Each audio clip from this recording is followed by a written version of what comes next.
Alright, sing it with me now. Yeah, sing it, kid. It's our problem-free philosophy. Hakuna Matata. Oh my gosh. Today, we're going to be talking about the life of Timon and Pumbaa. And why are we talking about them? It's because Hakuna Matata pretty much changed my life. In school, I was always so stressed out until my mom was like, Isaac, Hakuna Matata. Sometimes you just need to stop worrying about things. So we're going to be focusing on Timon and Pumbaa. Hello, I'm Isaac from Walt Videos, where we discuss fun topics for fun people, and today I'm going to explain what happened to Timon and Pumbaa after The Lion King. So if you are unfamiliar with The Lion King or just haven't seen it in a while, let's recap who Timon and Pumbaa are. We're going way back to before the beginning. What's on the menu? In The Lion King 1.5, after some troubles at home, Timon journeys to discover himself, which is when he first meets his best friend and fellow outcast, Pumbaa. In the original Lion King, Timon and Pumbaa are living on their own in the jungle and watch over the rightful king of Pride Rock, Simba. They taught him to keep the past behind him and to live with no worries, just like me. When Simba finally decides to face his troubles and confront his uncle Scar, Timon and Pumbaa stick with their friend to defeat Scar. If it's important to you, we're with you to the end. And take back the Pride Lands. What I am wondering is, what happened next? Through many spin-offs, sequels, and TV shows, Timon and Pumbaa's life has been extremely well documented, and that's what I'm going to make sense of. If you are interested in checking out all of Timon and Pumbaa's appearances, I have provided links to their films and the resources I used in the description. At the end of The Lion King 1.5 and the original Lion King, there are two conflicting endings for Timon and Pumbaa. In The Lion King, the duo are present at the presentation of Simba's child on Pride Rock, but in The Lion King 1.5, Timon and Pumbaa go back to the jungle with the rest of Timon's colony. Did they end up living in Pride Rock or in the jungle? Well, in The Lion King 1.5, Timon and Pumbaa instantly transition from the Battle of Pride Rock back to the jungle, suggesting the presentation of Simba's firstborn, Kiara, hadn't occurred. In this in-between period, it makes sense Timon would feel he had found his home in the jungle. This place has everything. Well, now that we're all here, it does. I think Timon and Pumbaa definitely spent some time living here, and this is supported by the animated television show The Lion King's Timon and Pumbaa. Although this show has conflicting explanations for backstories, and its surrealism seems to suggest this isn't in the same universe as The Lion King, I think it's worth mentioning there are tales depicting them living their lives like The Lion King 1.5 suggests. Plus, some of their stories are awesome and hilarious. Like in Madagascar About You, we find out under warthog traditions and bylaws, the groom in a warthog wedding has no say in whether he wants to participate in the wedding. So the warthog Rosebud decided that Pumbaa and her would be married.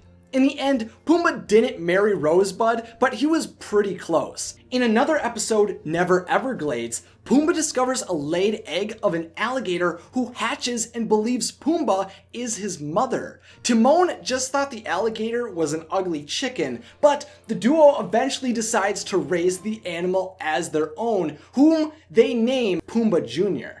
These stories seem like they could be canonical, but not all do. There are some, like All Pets Are Off, where Timon and Pumbaa visit New York City, where they are taken in as pets for a rich child.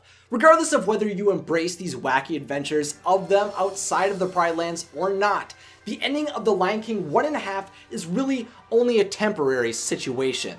Once Kiara is presented at the end of The Lion King and at the beginning of The Lion King 2, Timon and Pumbaa begin to live in the Pride Lands alongside Simba and the other lionesses, and this totally makes sense. Timon and Pumbaa are overjoyed they could foster another friendship with the child of Simba. However, they weren't prepared for the news of a girl.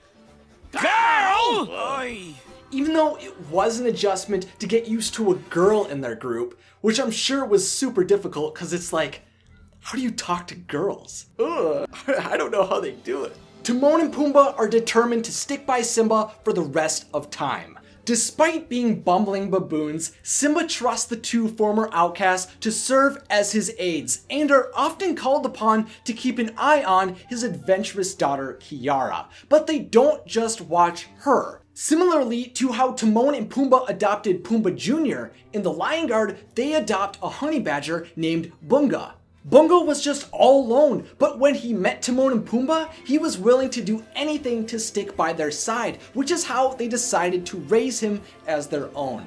After many years of raising him, Bunga eventually becomes a member of the Lion Guard, with Simba's son Kion, which initially concerns Timon, but this eventually fades into pride for his son.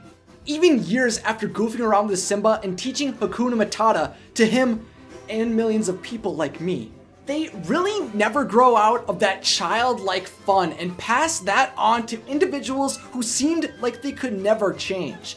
They are part of the force that brings Scar's heir Kovu to fight against his indoctrination by his cruel mother Zira, but they aren't just about fun and games. When open war occurs between the Pridelanders and the Outsiders, Timon and Pumbaa are active in the conflict. So, oh gosh, I forgot to write a conclusion. Timon, Pumbaa, I need a diversion so I can have time to write a conclusion. What do you want me to do? Dress and drag and do the hula?